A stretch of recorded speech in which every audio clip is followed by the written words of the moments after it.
I am so excited for this very special episode of Parenting and You with me, Dr. Shefali. Do you know why? It's because I'm going to be talking to one of my dear friends, a mentor, somebody who I look up to, developmental psychologist, parent educator, New York Times best-selling author and mother, Dr. Aliza.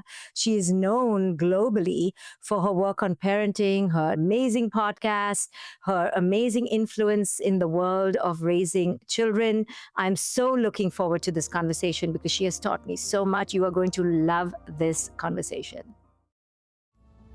Joining me now is my good friend, the wonderful psychologist, New York Times bestselling author, host of the very popular Raising Good Humans, Dr. Aliza.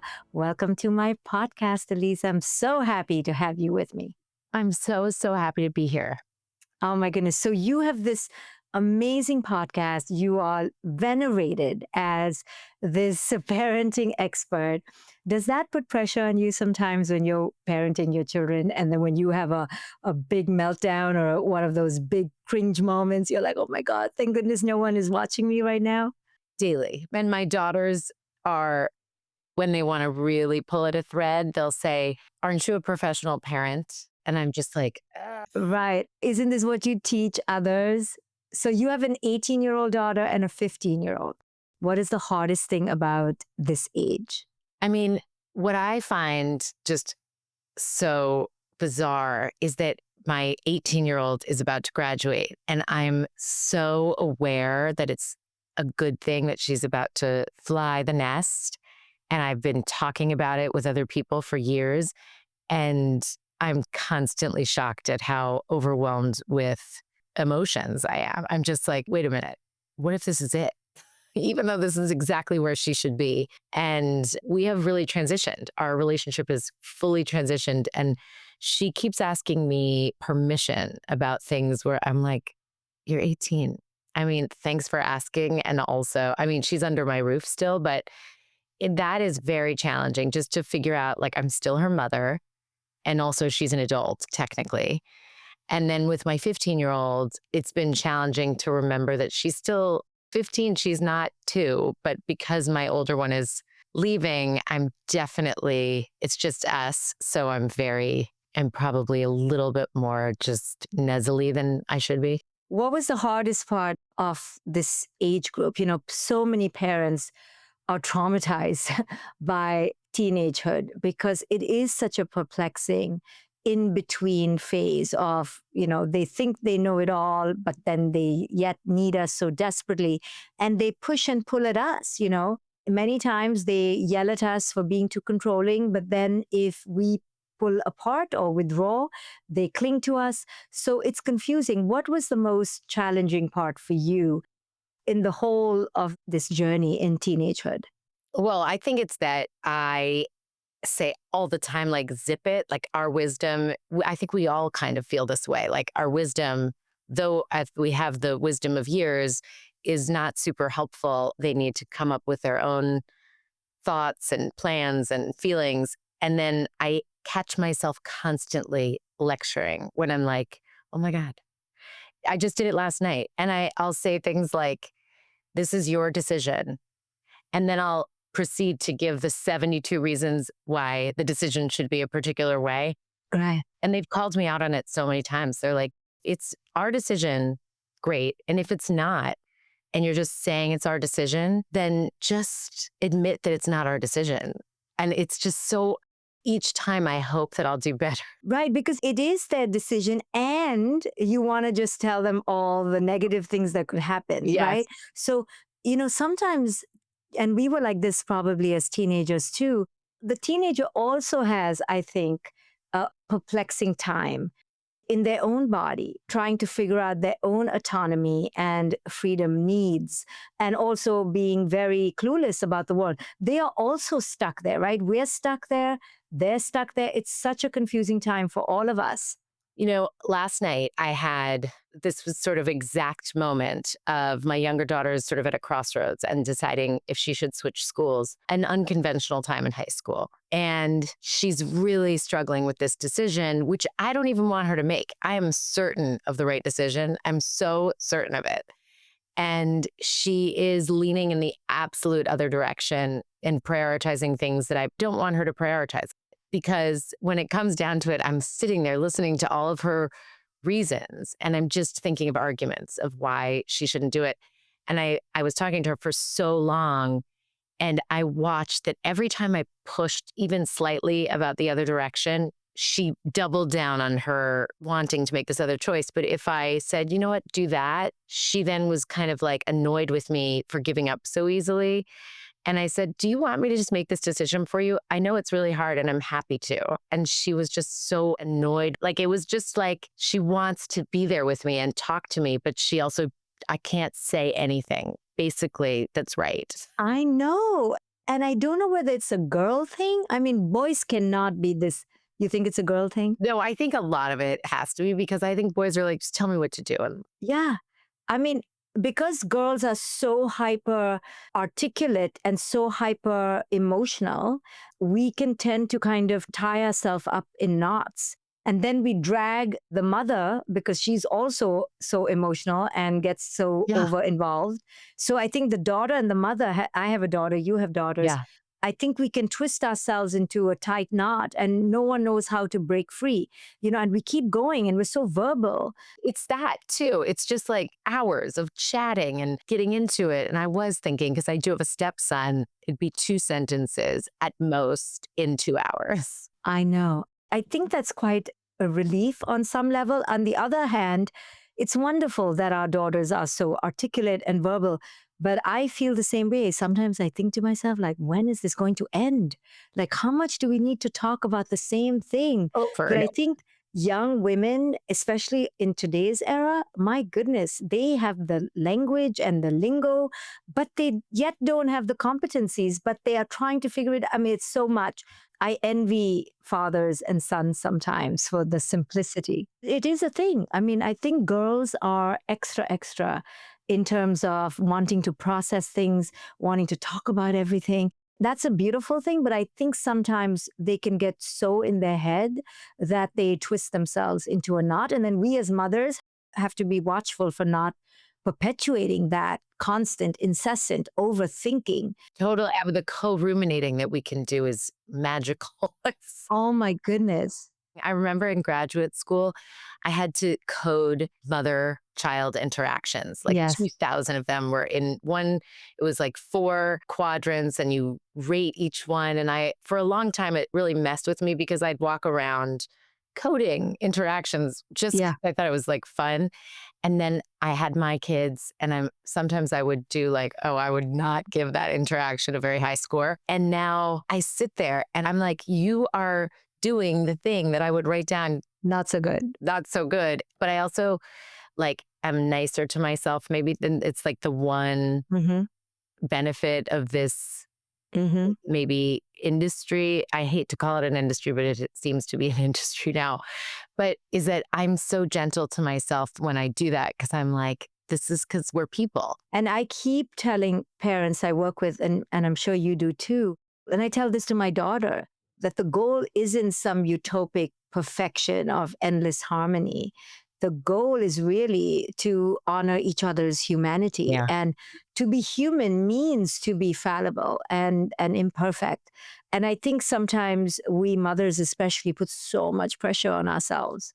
Do Ah, you find yourself doing that? so much. I had this one moment last year in the fall. I'm like thinking of all of the things that kind of happen in these interactions with adolescents where I'm just like, I cannot believe I'm falling into this. But I had a brawl with my daughter, my older one, and it was like not very like me. I don't usually yell. Like I might snap or raise my voice in an ethnic Jewish way where I'm just like, we're just loud, but I don't yell. And I yelled. Like we were having a back and forth yelling match. It was the first one we'd ever had. And I storm out of her room. She definitely said, because my book has the 5 R's and one of them is regulation. And she was like, is this regulation? And then I storm out of the room. I go in my bedroom and I'm so upset because I'm so certain that this is the kind of fight she's going to remember forever. And she's going to be like, that was the moment that I realized my mother didn't really love me for who I was. Right, right. And I just like spun out and I called my husband and I was just like, I'm a failure and like I've done it and she's about to go to college and whatever. And he said, what would you tell another parent if they told you this story? And I said, oh, I'm full of it. I would tell them to repair another one of the 5 R's, another one of my things that's like, it's not mine. It's in this whole field for decades. And it's a lie because this is ridiculous. She's never going to repair. And then 20 minutes later, she walked into my bedroom and she said, you probably are ready for us to make a repair. Oh, that's amazing. And I was like, yeah, I'm so sorry about that. And what I thought was the real repair is that she sat on my bed and seconds later started talking about something completely, it had nothing to do with us. She was back. We were reconnected and she was talking about school nonsense and friends and just stuff. And I was like, I'll be damned. It's real. Like, we don't have to be perfect, as it turns out. I know. And it's shocking. Is one of your R's resilience? No, it's the 5 are relationship, reflection, regulation, rules, repair, and those are the paths to resilience. I love it. Yeah. So resilience is so inbuilt in these children that we have crumbled to a puddle on the floor. We're thinking this is going to stay in their Yes. psyche for life. They're going to talk to a therapist just like people talk to us. And Yes. oh my goodness. And it seems so monumental. Why do you think we mothers are catastrophic? I don't see fathers doing this. I know. I don't. I'm mesmerized, but I guess they don't get typically. And I actually am married to a widower. And so he sort of plays mother, father. And I feel like it's interesting because I think the upside is that we get a closeness typically that is unmatched, but we get this other stuff that is also just so fraught. Whereas I think for the most part, a dad is probably not getting the upside either. And sweeping statement, Yeah. because I think there is, especially in adolescence with the push pull, it's like 1 minute you're sort of like excused and discarded. And the next minute they want to like curl up and watch a show with you or talk about something. And so you get a little bit more of the upside, I guess, is part of it. But it's just like, oh my God, there's so much in this relationship. And also we don't want this to be, like I sometimes worry, I don't want to be the closest person to them. I want them to Yes. have a life where I'm not like an adulthood where even though I would love for them to still, I admire those adults, parent, child, mother, daughter in particular relationships that are so close. But I also don't want them to feel like they're tethered to me because they have to, like they have no other place to connect with someone and feel safe. I would love for them to have other people that they feel like there's this unconditional love and connection. I agree with you. Right? It's weird. It's weird. And it's hard to say to your child, well, then I shouldn't be your central figure, right? Right. But this is what we need to communicate because they tend to get so invested in this one relationship that has happened with my daughter and myself too, especially since her father and I separated. I don't know whether that's happened with For you. sure. And then all the focus is this way. Did you feel that? Yeah. And I remember thinking like, how do I make sure that we're not best friends? Like we don't live in a sorority house now. Yes. Yes. Because it's hard because you are, especially as they're getting older, like they're a blast and they're awesome until they're not, until they're pushing. But it's so hard. And it's also, I hear people say all the time, like, you're the center of my world. And, like if you do an Instagram post to the birthday girl or something from mother to daughter, there's so much like, you're my best friend, you're the center of my world, and all of these things. And I think, yes, secretly and deep down in my soul, there's nothing more important to me than my daughters. And they are kind of the sun, moon, and stars. And also, what a horrible burden to think that I'm like sitting around and the most important thing in my life as an adult with adult children, how will they be able to fly, to really fly, if they're worried that I'm just sitting here like, but my son is going further and further away, son, S-U-N. And actually, I was away with my older daughter last weekend, and I guess I didn't even notice this, but I was talking a lot about the younger one's school choice. And then also she was like at a party and didn't feel comfortable. So she needed to leave early and called to figure out like how to get a ride, all these different things. And my older daughter said to me, I don't know if I want to have kids. It feels like you spend a lot of time thinking about us. And I was so mortified. Yeah, but it is the truth. I mean, there's so much logistical stuff, especially in the Western world where we don't raise our children in a community or a village. Yeah, there's no one else. There's no one else. It's the mom, really, mostly. But also, like you said, we don't want to give them the burden that they are our sun and the moon, but also we don't want to be their sun and moon either. That's unhealthy too, right? So, how do we stay connected, but also teach our children and learn ourselves to have a myriad of other passions and focus? And that's what a village gives you, and we're missing that in the Western world where there's so much focus on our children, and then our children focus so much on the parent. And both ways are unhealthy. We need to have diverse relationships and many, many stocks in our portfolio, so to speak, which is the healthy way, right? It's healthy to invest in many relationships. And I think when our children focus too much on us or vice versa, there tends to be this obsessiveness and this clinginess and an enmeshment. When I came from India to America, I was shocked when parents said things like, I want my child to go to a university close to my home. And I said, what do you mean? I left like India. What are you talking about? You went across the world.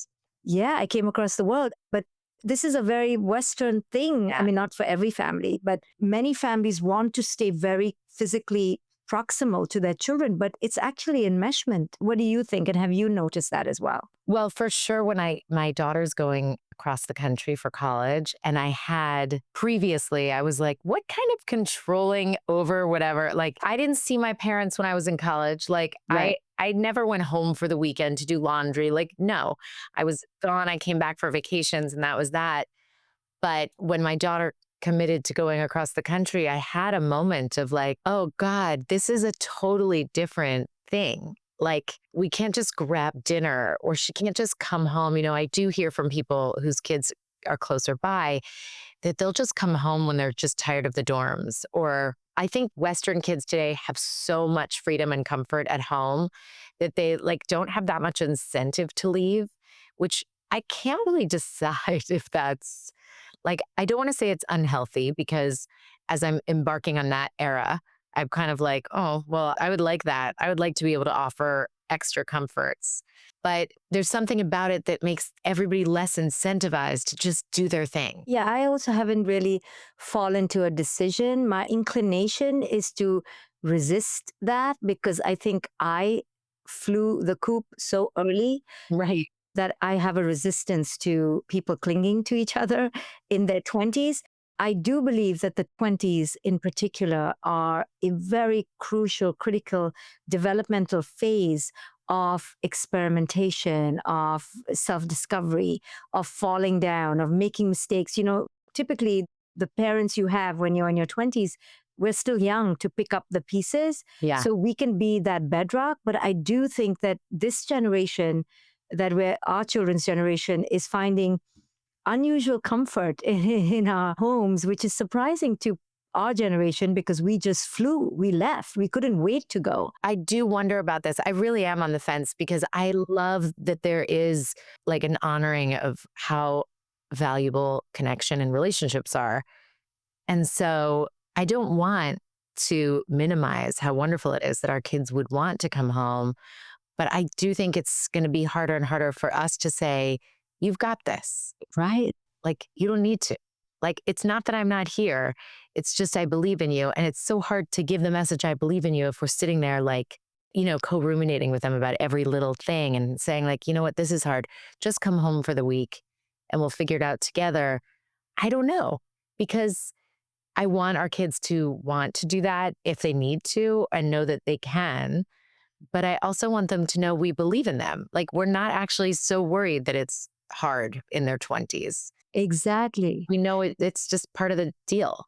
And I think that our generation was so unconsciously raised that we really, because of people like you and me now, we have They're overly conscious now. overly conscious. So I think we've done a good job, but I think we've done maybe such a good job that now it's actually working against us, where we are too involved. The kids feel too connected to us. Now, that shouldn't be a bad thing, right? Too much connection can never be a bad thing. But here's where I think it can become a handicap. You know, being such amazing conscious, or trying to be amazing conscious parents, that beautiful foundation, that pillow, that soft space where they know they can come back to. How can that be a bad thing? But I think it can be a bit too much of a too much thing, where they then don't, find their own inner fire.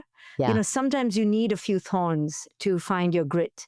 You need some fire to fly or to run away from. So when we're always providing a pillow and a cushion, they don't necessarily develop that extra fire within themselves. But like you, I'm also on the fence because this is a new thing, right? This consciousness Totally. is a new thing. At this point in my career, and I'm so curious if you feel this way, it's like all the things that you hope will become part of the water, and all the things that consciousness that you're talking about, I feel like sometimes I step back and I want to say, don't even listen to me. Yeah. Like, just be a little more disorganized and off your rocker, and like, worry less about getting this right. Even though here we are also saying there are some things that are rooted in both science and spirituality that will help raise good humans, right? Like, Yeah. there is some of that, but there is a part of me that does think that now it's here, it's in the water. And do we need to say, like, oh, guys, you don't have to take it so far? Yeah. I think we overdo it sometimes in our conscientiousness and trying to be super conscious. Again, that can also become an ego trip, right? Yeah. Our desire to be conscious parents can be, again, about us. And sometimes things are developmentally appropriate. And sometimes what's developmentally appropriate in our children's 20s is to give them a swift kick out the door, and that could be the most conscious thing as well. Just doesn't feel it. Like, consciousness maybe is misunderstood, and people think it means like enmeshment. Yeah, I create the difference between gentle parenting and conscious parenting. Gentle parenting is the approach. You do it gently, of course, but that's not necessarily the limits of conscious parenting. Sometimes in conscious parenting, you may come across as harsh, and that's okay, because sometimes you have to create boundaries that can feel really tough for the receiver, but it could be the most conscious thing you have to do. Sometimes getting a divorce could be the most conscious thing you have to do, but it can be heartbreaking. So consciousness sometimes includes gentleness, but it's not just limited to that. Consciousness is finding the appropriate, the attuned thing to do for that child. There's this amazing story about the Buddha, or a Buddhist monk, walking on his path with an apprentice, and a beggar comes to them. And to the first beggar, the monk gives some rupees, some money. And the apprentice thinks, oh, wow, my teacher is such a generous man. And a few yards away, another beggar comes, and the teacher gives the beggar a kind of a rude awakening and tells him to get lost. And the apprentice is like, what happened? I just thought you were so gentle. And the lesson there is, sometimes we need to do what's attuned to the present moment, even if it comes across as very harsh or strict, right? So it's not about just being gentle all the time. It's about being attuned to, what does my child need from me developmentally? And your daughter at 18 and mine at 21 really do need to fly a little bit on their own. And that could be misconstrued by them as us being harsh or mean, but sometimes that's the conscious thing to do. Well, one of the other hard things about adolescence to me has been, because one of the R's is rules, because it's R, otherwise it would Yeah. have been boundaries and limits. Yeah. And a lot of times people will say, I can't imagine you don't hear this all the time. I tried that, it didn't work. Right. And I'm like, what are you talking about? What does work mean? Right. Like, you're doing the thing that you're doing, and that's your only charge. Like, you set that limit. But what I've noticed with substances in particular, like, this just keeps coming up, is so many parents in the service of wanting to have their kids be honest with them. They're like, I don't want my kids to lie to me and I don't want them to sneak. So instead of setting a limit around what might be developmentally appropriate for their brains, I'm going to give the tray of martinis Yes, I to know. them. Yes. And that way they'll stay home and they won't do things that are dangerous. And I'm like, I don't understand how this has gotten misconstrued so grossly. Yes. Yes. And I think it's because of what you're saying is just, we think that's the conscientious, attuned approach, which because our kids are like, thank you for not setting a limit that was uncomfortable for me. Right. Thank you for smoking pot with me when I was Yeah. 14. Thank you for being the cool parent. Teaching me how to get drunk better. Yes. And be getting drunk with me, right? Yeah. So I get completely perplexed by that as well. And no judgment to any parent who's smoking pot with their kids. No, it's just perplexing because I believe it is coming from a true place of, I want to really honor my children and their path. But it also comes unknowingly from the parents' own hunger for that bonding and approval from Approval. their children. Yes. Right. Because the rejection of you're the worst parent is too painful for us. It's too painful. We're the worst parents sometimes. That's just going to come out of their mouths. Yeah. Aliza, I just love that we can talk so frankly, so openly and vulnerably, woman to woman. We're showing up here just as two mothers, chatting about our journeys. But we're going to take a quick break and we'll be right back. So, Aliza, you've been through a divorce. Yes. And you had to reframe your whole identity. Your fantasy burst. Mine did too. Yeah. How did you as a woman, just talking woman to woman, navigate the harrowing moments of doubt, anxiety, the fear of disapproval from others? How did you as a woman get to the other side? I didn't choose to get divorced in the sense that it was the right thing, but I would have never initiated because my kids were young. And I was like, but I'm a developmental psychologist and I know that whole families are better for kids and all this stuff that didn't take into account the reality of what was happening in my house or the reality of how that would actually model things I don't want to model for my kids or the reality of having like a real relationship with them and a real relationship with their father separately would protect them from all the stuff that I think I had decided was just not for us. Like it's okay for other people, but I would never be one of those people. And then I was. And first I was so ashamed that like I couldn't do the simple thing. And my kids were young. So I was like, oh my God, I can't even believe that I've done this. And then also being a woman and being 40 years old and single, at the time, I'm 51, but at the time I was 40 and I was like, I'm supposed to figure out dating like while I have children at home that are young and need me. And I'm supposed to figure out how I feel about myself. And I just felt it was so demoralizing. And then I just tried to admit it to people because that was the first thing. Then as soon as I admitted it and then became a little bit happier every day because I realized, oh my God, what a horrible way to live in a marriage that is so wrong. I think it took time, but over time, I sort of felt like quite proud. I'm living a much better life for myself so I can be a better mother. And I was worried about my job, honestly, because I just thought, who wants to talk to me about anything related to family? I'm divorced, have these young moms looking at me and they find out I'm divorced, they're going to start to spin out. No one cared. That was another moment, was realizing I spend too much time worrying about what other people think when no one's thinking about me at all. Isn't that amazing? I mean, I too, when I got a divorce, I was so petrified that I would lose credibility. Why would people come to me? I wrote the book, The Awakened Family. What kind of family do I have? All those self-critical thoughts. Yeah. And I really, like you, it actually got better. I mean, I hate to say that. It's not like a prescription for other people to go and get a divorce. Totally. That could sound wrong, but I agree.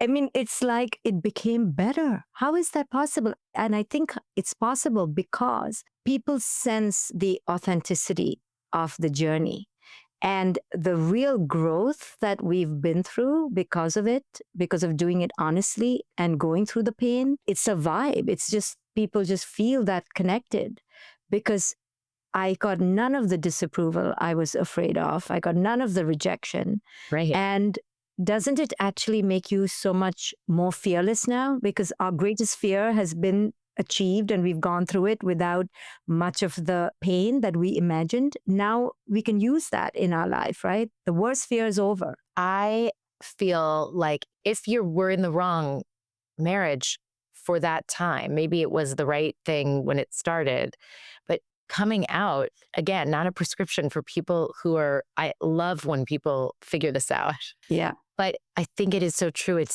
so freeing to realize the world is not as confined as you thought it was. It's like for me, who fantasized so much about what exactly things were supposed to look like, even just letting go of that fantasy was so relieving. And I do think people started to feel much safer with me because I didn't seem like I was on any pedestal whatsoever. It was like, we're just all doing our thing. And I think people feel safer, like you said, with people who are raw and imperfect, but also finding ways to be empowered. Now you are that refuge because they can relate to you because of their imperfections, but you've also walked the fire and you've come to the other side. So you're actually safer than somebody who, feels like they live in this bubble, right? So I think for women, you are an example, and I'm an example of women who've gone through hardship and are here, brave and imperfect, and doing the work and showing up. How do you feel your children have dealt with this? And what would you take away as the best practices? Not that you may have done the best practices, but now looking back, Well, what has worked? Because in the moment, you're just winging it, you're yeah. surviving. But now looking back, and how would you advise other women who are maybe thinking about a divorce or they're terrified that this will have a negative impact on their children? What would you say are the best practices and the best takeaways from this journey you've been on? I absolutely, and this is so much easier said than done. And I have failed at this sometimes because people were people. And I said this to their dad, if you are a great dad, I let go of any of my anger or sadness. It's gone. Like if you show up, I'm letting that go. And I'm never talking to our kids about it. Like how it happened, why it happened. They were so young. It's not really, it was our business, not their business. And so I think that was one thing that I tried as best I could with, again, the reality of just some emotional days to really not impose that pain or fear of failure or fear of aloneness or any of the things that were going on. I really tried to say, is he showing up as a dad? And if so, can I just let that be the gift? And it worked. It pretty much worked. I mean, our kids don't know because they were so much younger. So they don't know a world where we were together. They don't remember. But I think that was our best work, was not eviscerating each other. Yeah. Yeah. And there were temptations. Occasionally, as they get older, I probably make more comments than I wish I did. But that to me is one path. And then making, not putting the kids between us, not making them choose. I really feel like our marriage was completely separate. Our marriage and our divorce was completely separate from our parenting. And that I think was worth doing. And the rest, I don't think there is a roadmap because we had different reasons for doing this path differently. But the kids truly, if they don't feel burdened by the divorce, other than just like being disappointed or sad because they didn't have that family unit, I really think that is such an accomplishment. Yeah. And your joy, right? Did you notice how much they were feeding off the mother, especially? I mean, nothing is more true to me than however the mother is doing. Yes. Like Yes. that is what matters. And all due respect to the fathers, to the credit of my ex-husband, I did show him like 12,000 research papers that were like the mother's mental health, the mother's wellness is going to be the most important thing for our kids. And he respected that. And so I would say like, this is too much for me. This is not too much for me. Like, let's make sure that I've got my act together because I'm still the primary caregiver here. And as I was happier, I think it's been such a wonderful thing for them to witness. Yeah. I think they were more worried about their dad. Like, because I remember a couple years ago, yeah, I was visiting a college with my daughter and she said, "Why did you leave dad?" Like, she just assumed that I left him because the power is the mother. It's just, we are in charge of everything. We're the strength of the family. And Right. I said, "That's such an interesting way that you phrased that. We made this choice together." And I left it there because we're not friends. I didn't really want to ruin whatever fantasies she had about whatever happened. What was really happening is that many years ago, I was like sitting in my car, like sobbing constantly when I needed Right. to get an escape and Right. didn't want to have my kids see this kind of shame. Mm-hmm. But anyway, I think for me, my happiness and prioritizing, like really believing that our mental health matters for our kids. Because I just think it's hard to prioritize yourself once you're a mother, unless you really buy into the fact that it matters for your kids. Yeah. Even though I would love to say, do it for you, I think it's hard. It's a harder sell. But like believing that it was going to be good for my kids, I was like, I'm doing this. I'm doing this for all of us. Yeah. And it's a terrible, unfair, sometimes burden on the mother to be told, you know what, the single most important determiner of your child's eternal happiness or With not, you. you. It's a terrible burden. However, there's a great invitation, a great liberation for the mother to know, oh, it's just me. I can do this, right? I can just start working on myself, show up as empowered, joyful, and powerful, and it will have a huge impact on my child. So, in a way, it's very liberating and empowering if you choose to look at it that way. But if you choose to be burdened by it, then it's a terrible burden as well, right? Like, what the hell? What do you mean I'm the main cause of my child's happiness, right? I choose to empower women, telling them, like, listen, it doesn't matter how terrible your ex is or your mother in law or the parents, you have so much power to turn this around by Much. showing up in an empowered way. And if you celebrate whatever hardship in your life is, if you find a way to celebrate it, they will follow suit. It's not, an easy formula, but eventually they will find a way. I just want women listening right now who are feeling burdened by their marriage or the thought of divorce.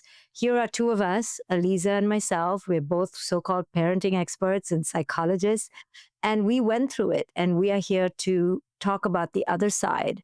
It is difficult, but it's also an extremely empowering journey to authenticity. And that's what all of life is a journey to authenticity, whether you're with a person or not, or you're single or you're not a mother. It's all the same. We're all trying to come back home to ourselves. So I always tell women not to get caught up in how it looks to the world, but how it feels on the Yeah, inside.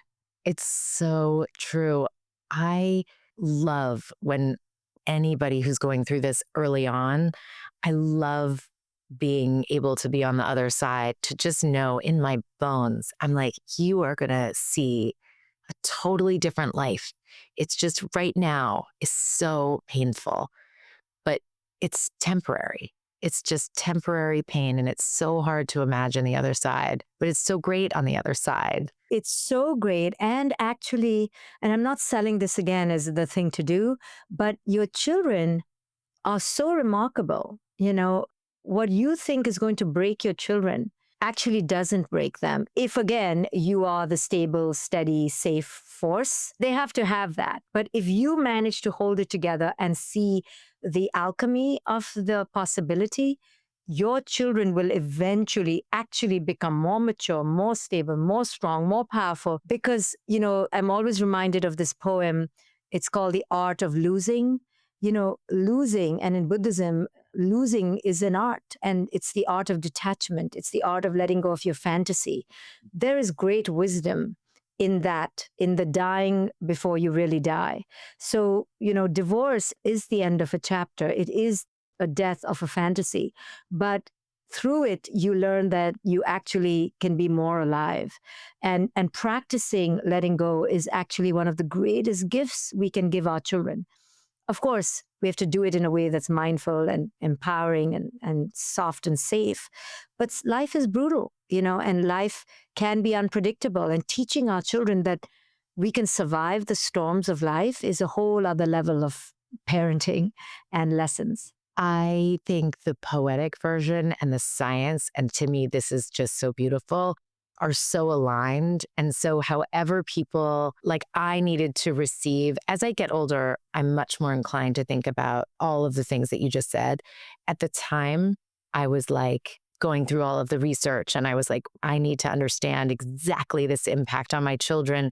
But what I think is so cool is that in research, and the language is terrible, but we talk about toxic stress all the time. But when somebody is experiencing even a toxic stressor, like a terrible, could be harmful stressor, in the context of having that one adult who is safe and loves them and is consistently with them and there for them, it moves into the category of tolerable, which builds resilience. And so, to your point, our kids have experienced these things in the safety of having us be able to do this in this conscious way.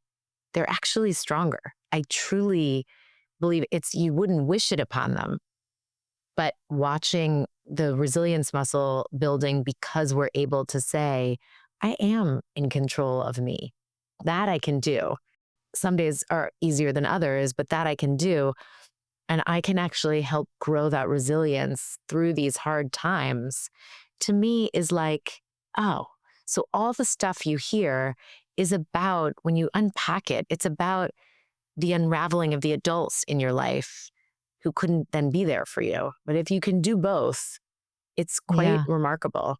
And it is the journey. And it is, I don't know what's happened to my lens, but my lens used to be only research.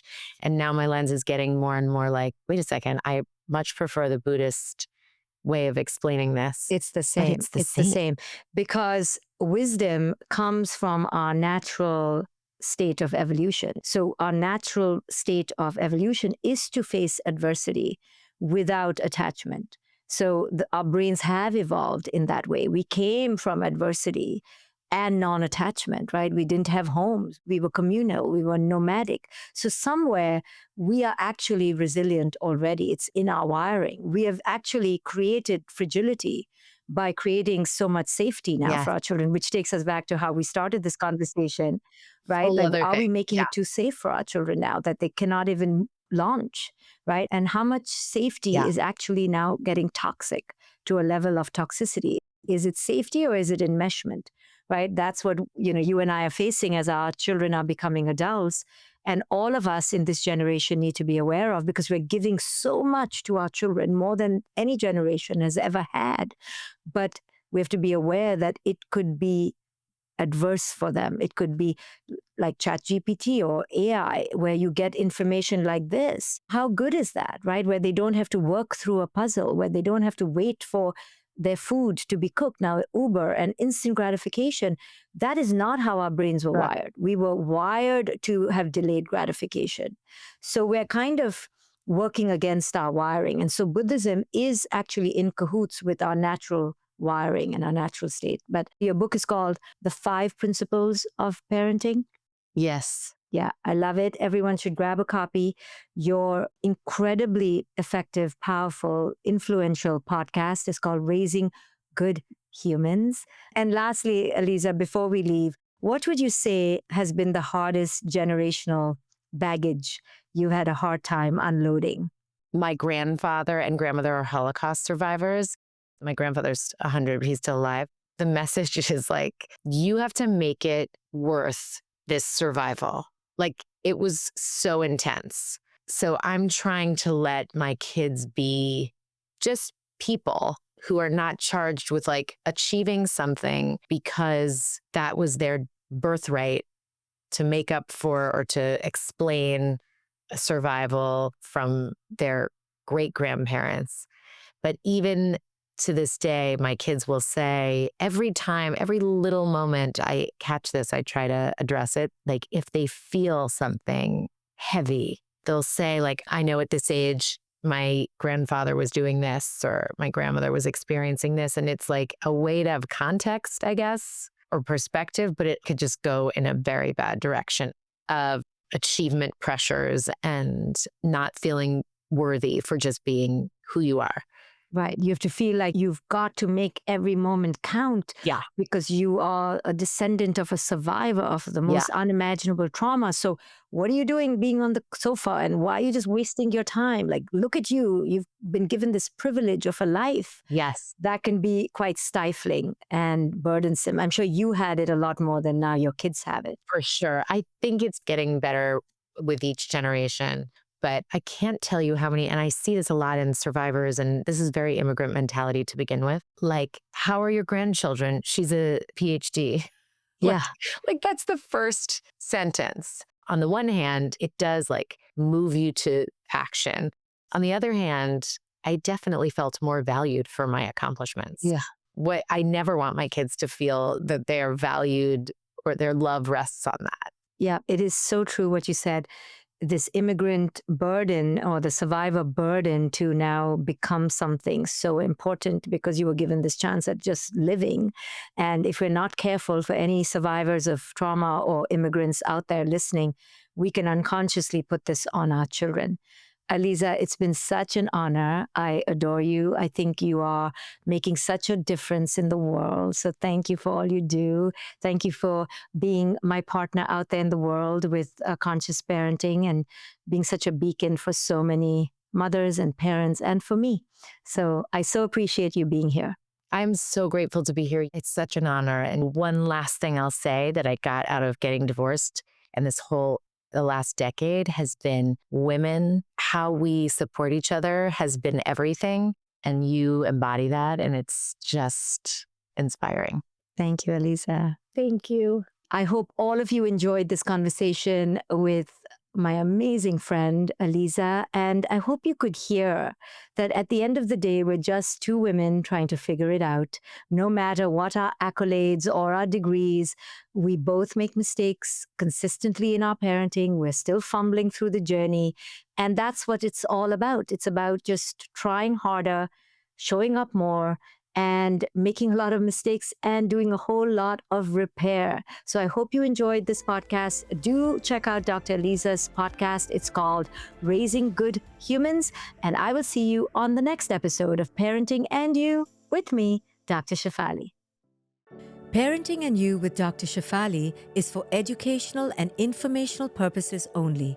It is not intended as a substitute for professional medical, psychological, psychotherapeutic, coaching, healthcare, or other qualified professional advice, diagnosis, or treatment.